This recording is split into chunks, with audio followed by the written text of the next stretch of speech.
Hello again, everyone, and welcome back to the Jännerrallye 2026. It is day 2 of proceedings here in Upper Austria as we head into the second stage of the day. And what a morning it has been so far. The primary story, heartbreak for Michael Langau on the first stage of the day as a front left puncture causes him to lose a lot of time to the rally leader Simon Wagner. Now, in the short break that we have just experienced there between stage 11 and 12, we have had some word from the stages that Michael's car appears to be leaking some fluid. Now, we're not too sure what that fluid might be. There's rumours could be wiper fluid, could be brake fluid. Two very different situations depending on which fluid it is, and we will keep you up to date as soon as we hear what we can. Now, we head on to stage 12. This is Arena Königswiesen. This is I tried to give it a good go. It's a good job I've got a German speaker next to me on this one. Tell us a little bit about this stage, Kuru, because it's quite a unique one. Yeah, I think the idea is, it is our first pure circuit race, right? So we don't just have, a circuit and then, lead into some kind of a sprint. No, this time it's just a pure round course. And it's one of the fan favorites because it's very easy to get yourself situated in that location. And a lot of people have been looking forward to this one. Absolutely, they have indeed. Now, as you can see, when we say circuit, it's not a traditional indoor circuit. It's not a pre-built motor racing circuit. It is almost a natural circuit out in the Austrian countryside. This is the most easterly stage of the rally, and the stage itself is about 4.9 kilometres. It is known as an arena, as the stage takes place in a valley. So spectators will be gathered all around and will be able to see a lot of the stage itself. It's a very popular one, first used here all the way back in the 70s. And again, it's been a favourite of Wagner in the past, so we will see if he can extend that lead once again today. Now, Peter, it has been quite some morning so far. Make sure that everybody's awake, I guess, that first stage of the day. Yeah, very true. Yeah, it's certainly a great way to get the attention. 12.4 kilometres over a fresh, icy, snowy col. But here, this is one of these stages where you just want to keep it clean and get through. Not too much time to be gained. Relatively short, 4.9 kilometres, and of course going round the loop twice. So it's not one to really get really too excited about in terms of if you're in the driving seat, because you've got to just get through clean and on to the next one. But for Simon Wagner, with Langau losing all that time in that previous stage, his approach surely changes now, where he can take a lot less risk and try and get the car to the finish, keep the car in the middle of the road, and it will be a long 7 stages for him now, trying to avoid any kind of tyre damage, because we have seen quite a lot, haven't we? Michael Langau's had one, Mads Osberg had 2, Robert Jurgensen's had 2, Martin Laszlo had 2 on one stage yesterday. So it is a risk out there, and no doubt he will be aware of that. But there are battles hotting up. I mean, it was a great stage from our first car on the road, Petr Kačerek, the young Czech driver. He's just reduced the gap a little bit to his nearest rival, and in the Rally 3 category as well.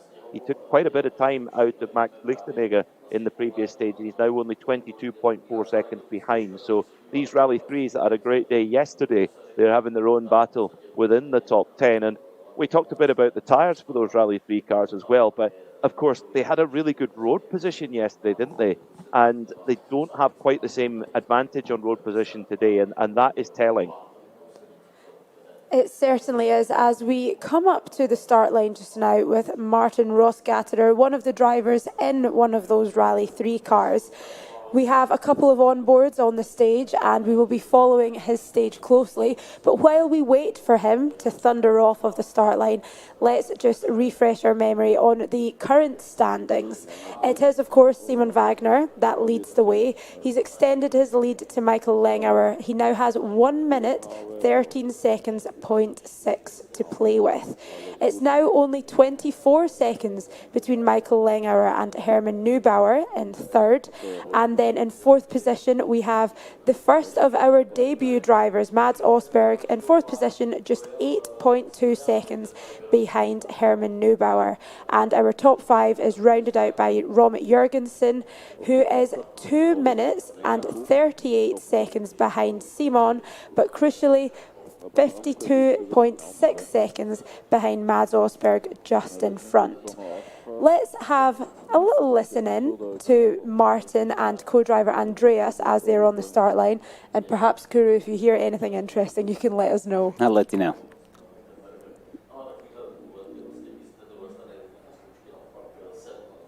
Typical, just as we stop, they stop as well. Let's talk a little bit about Martin Rossgatter in that case while we wait for them to head off of the start line. There's now only 1.9 seconds between himself and Jaroslav Colton. Let's see if he can make up any of that time on this stage.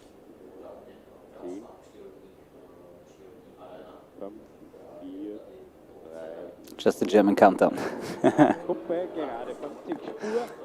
And the German pace not start. This will be an interesting stage to watch from an onboard perspective. It's one that's quite difficult to sort of understand or explain with words, but I think you can see it perfectly in the images here. You can see a rally car off to the left-hand side of Martin's onboard as well.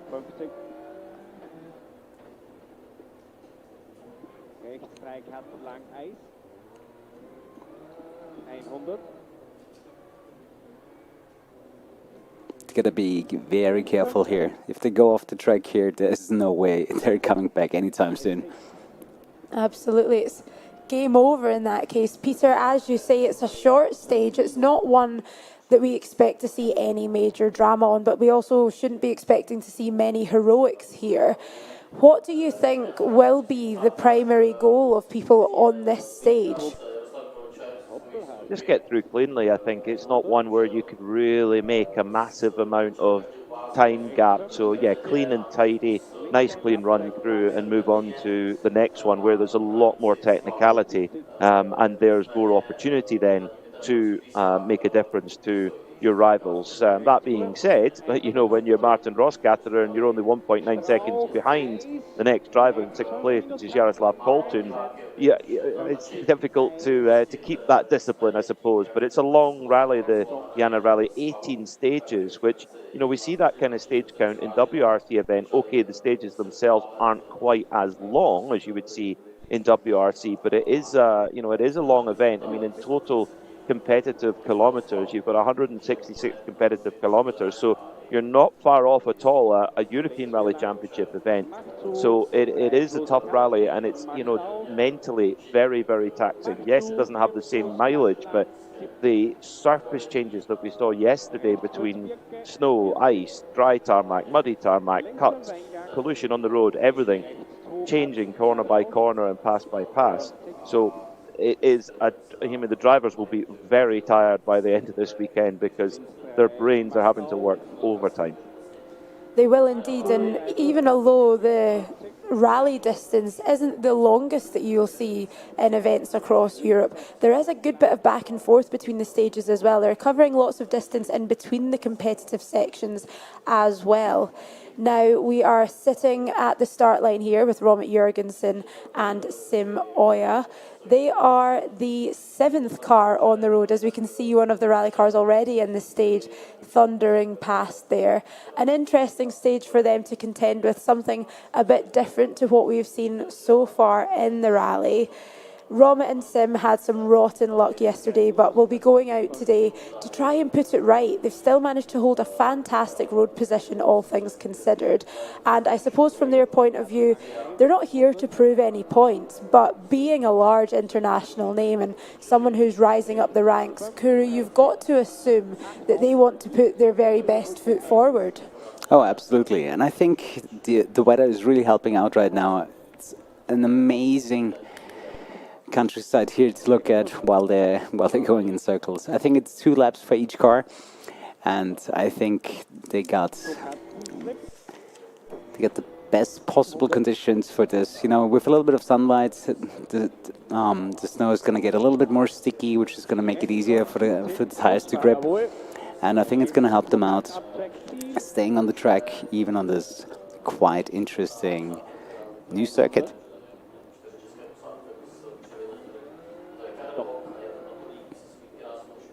War nicht schlecht. Hat sich gut aufgeführt. War sehr solide. Die Abzweige war jetzt dezenter, gell? Ja. Jetzt zum Schluss, wie wir umgekommen sind, so. Sadly, they cut him off. He basically told his driver not to cut too much on the way out, like last time. Lovely bit of co-driver's seat driving, I suppose, there.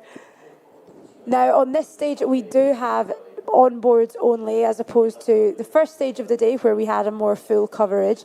But through these onboards, we're able to really get a sense of what this stage is like. There are a few cars out there with onboards on, and we will do our best to keep you updated with the drivers that do not have onboards on. So let's have a look at how things are standing at the moment. At the minute, it is Philip Kreisel who has posted the quickest time on this stage so far, 3 minutes 55.1. So there again, we're emphasising it is a much shorter stage than what we have seen in the past. Martin Rossgatterer is the quickest of the Rally 3s behind him by just 3.8 seconds. Followed by Kaczmarek, a further 2.9 behind him. And Max Lichtenegger is rounding out the drivers that have finished the stage so far. Now, an interesting stage layout today in the sense that the drivers have left the service park this morning to complete 4 stages before returning back to Freistadt. Now, that is unique. Yesterday, the most amount of stages we saw between service was 3. And I suppose, Peter, it will mean that their strategy is maybe a little bit different heading out into this morning's loop. A little bit, yeah, because you've also got a tyre limit across the whole event. There's a maximum of 16 tyres that each crew can use, but only 12 of one type of tyre. So it's basically been, because of the snow that we've had, it's been the narrow studded snow tyres, the tacky tyre, that's been the order of the day. But you can only use 12 of those tyres. But the little twist in the tail is that the stage 14 and 17 later on, the Wimberger Super Special, the tacky tyres are not allowed on that stage because the cars are going to go through a warehouse and they can't be on the studded tyres going through there. So they will have to change tyres for that particular stage. The good thing is there's a service before and a service after, so there's the opportunity to put those tyres on. So they'll potentially put the winter tyre on, or even a dry tarmac tyre completely for going through that particular section. We'll see, but they cannot use the tackies at that point. So because of that, they would have used probably 2 sets of tackies yesterday. Some of them might have got away with just 1 set. So they'll have, if they have used 2 sets yesterday, they've only got 1 set of tackies left, and they have to make them last the whole day today. So you're right, that is going to make a difference, and they're going to have to look after those studs. They certainly are, and while we can, let's listen in to the English pace notes of Sergiu Itu.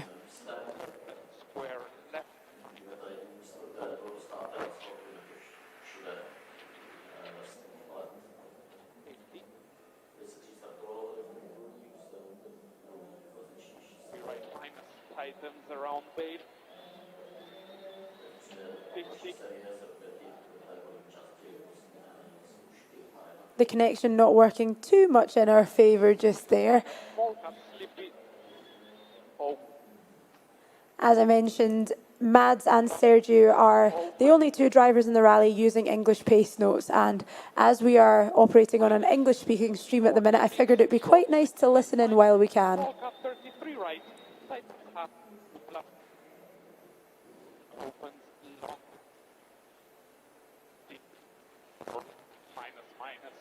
Over crest, opens 50. Opens long mix. Tightens up 6. Opens long over small crest, mix 60. Tightens 9-4 plus small cut mix. These two drivers seemed to be really enjoying their day yesterday, despite their misfortune out on the stages. Quite often when we did get onboard footage of them, there were big smiles on their faces. They were enjoying being out rallying together. And Sergio Itu does have a cracking sense of humour on him. Last night when I got home, I popped on my Instagram story a little question sticker asking you guys what you would like to see more of today. And the first response that I got was from Sergio saying, I would like to see our tyres staying on the rims a little more. So if that doesn't tell you their approach to this rally, I don't know what does. Pete, maybe you can tell us a little bit about their character, being someone that has worked quite closely with Mads and Serge for the last couple of years. Oh, they're two wonderful people. When you see them in a service park, it just puts a smile on your face. They're those types of people that are just such good company. I mean, Sergio is, I can tell you, is an absolute bobble hatter. He is a total rally geek, like we all are. You know, if I ever share a video of Group A cars from the 90s on my Instagram, he's the first person to reply, saying, "Oh, I love those cars. I love that." So you know, he's a proper rally guy. A very in demand co-driver. I mean, his regular driver Simone Tempestini, he's had so much success at home in Romania with him. Many Romanian championships. I've lost count how many they've won, but they've also won the Rally Hungary in ERC last year as well. So they're a brilliant pairing. But Sergio is a guy who's in demand, and Mads trusts him on several events a year. And also, I remember he co-drove in the historic Tour de Corse last year in a 911 SC RS, which I was incredibly jealous about. And he was so, almost with that boyish excitement about it. So, yeah, he's a true rally guy through and through. And I think you could say exactly the same thing about Mads. Absolutely. Lots of talent and lots of excitement in that car as they take on their first ever Jännerrallye together. Now, however, we are riding on board with perhaps the unluckiest car of the day so far, that of Michael Langauer, car number 4. He started today with a real chase on his hands, only a matter of seconds behind the rally leader, and disaster struck on the first stage of the day for them. Kuru, I assume quite a few people might just be waking up around now and tuning into the coverage for the first time. Perhaps you can update them on what happened to Michael Langauer and Jürgen Rush in their first stage today. Yeah, unfortunately for them, in the last stage, they had a massive puncture on the left front. We haven't figured out yet if there was any additional damage. There was mentions earlier that they had some fluid leaking, but considering the car is going again, I assume it was just wiper fluid, and they did get to repair the damages. But yeah, they did take a little bit of a shortcut on the previous stage, which did rip the tire right off the rim, and they lost, I think, over a minute in the first stage.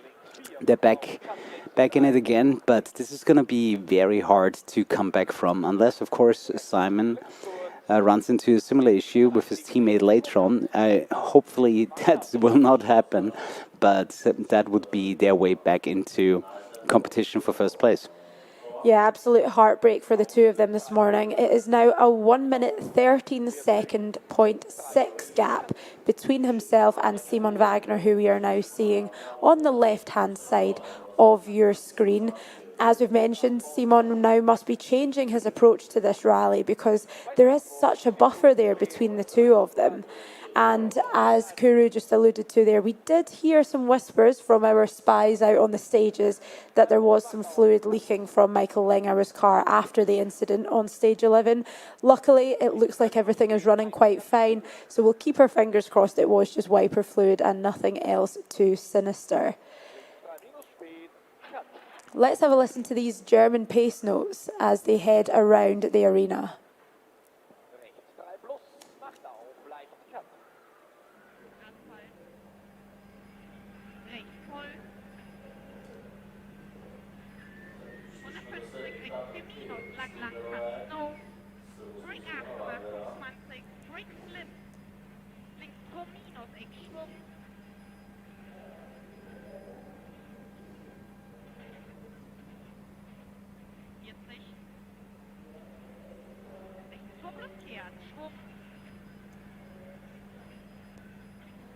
A little update from our stage of the drivers that have completed so far. It is Herman Neubauer that has posted the quickest time on this 4 kilometre stage.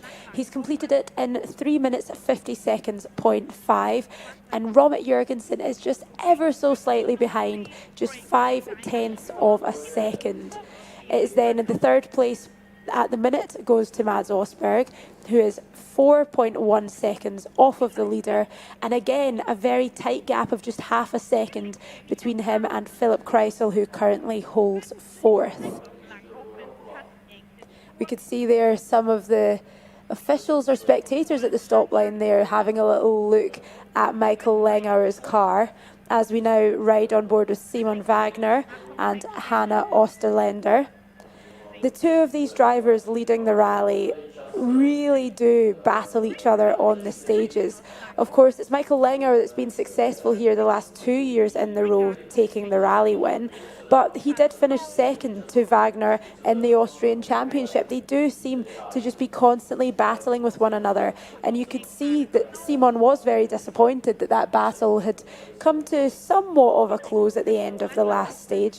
Peter, perhaps you can let us know why that would be the case and the respect that these drivers do have for each other. I think there's a camaraderie that is unique to rallying, because the drivers aren't racing wheel to wheel with each other, so they don't have the the list of experiences of when they've got into a fight on track together, and it's what they're doing is an extreme sport. So there is a camaraderie and a respect between them, and yeah, that Simon is a true sportsman. He wouldn't have wanted to see that. He would have been relishing a fight with Michael Langauer today. It's just a pity that that puncture has happened. But like we say, nothing is done until you get to the final time control. As he comes up to the end of the stage now, Neubauer fastest before that stage coming through. Simon Wagner waiting for his time to come through. Not a great time from Langauer, Hollie. 8.4 off the quickest time. How much do you think that's got to do with confidence or the mental game that's associated to rallying after his stage 11? I don't think it's a confidence. I wonder if there's maybe something more sinister with the car. I mean, it's 1.7 seconds per kilometre, and he may feel like the battle for the win is gone now, so doesn't need to take too much risk. But he's now only got 15 seconds back to Herman Neubauer in third, who won that stage. So, and of course, Neubauer opening up his gap a bit more to Osberg in fourth. So it's been a good morning for Herman Neubauer. It certainly has, and we can see that perhaps the same approach has been adopted by Simon Wagner in that stage. He completes just third quickest, so maybe we're seeing him ease off slightly and really making the most of that time buffer that he has between himself and second place. Now, from an overall standings point of view, nothing too much has changed during that stage. Simon Wagner still leads the way with a strong gap between himself and Michael Langauer in second, followed by Herman Neubauer, and I think it will be himself and Mads Osberg that will be the ones to watch in the next stage this morning. The two of them have just a matter of seconds to try and gain or lose positions, so we'll be keeping our eyes on them as we head into stage 13 of the day when we go back to St. Oswald. We will see you then at around 9:40 Austrian time. Make sure you join us then.